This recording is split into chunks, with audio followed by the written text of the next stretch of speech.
Yo mga men, kaway-kaway sa mga One Piece lover dyan o sa mga taga Pinas na nagbabalak magbakasyon papunta rito sa Japan. Isama nyo sa bucket list nyo yung lugar namin dito sa Kyushu, dito sa Kumamoto, Japan, dahil nandito yung mga rebulto ng One Piece.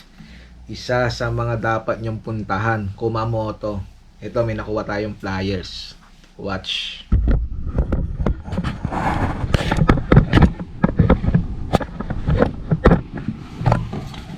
Yan, mga men. Kumamoto Revival Project, The Straw Hat Pirates, Hinokuni Reconstruction Arc. Isa to sa mga dapat nyong puntahan. Kung pupunta kayo ng Japan, Kumamoto, mga men. Oh. Yan si Luffy, Sanji, Usopp, Chopper, Brook, Frankie, Nami, Robin, Zoro. Layo-layo siya, mga men. Layo-layo siya. Napuntahan ko na yan, mga yan. 5 na yan.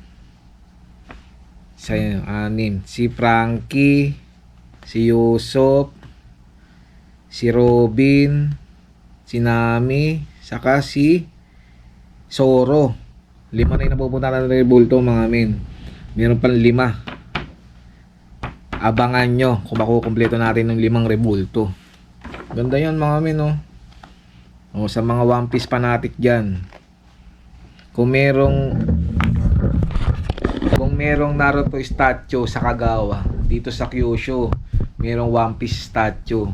Isa sa dapat nyong puntahan sa mga One Piece lover dyan. Tandaan nyo yan, mga men. Napakaganda yan.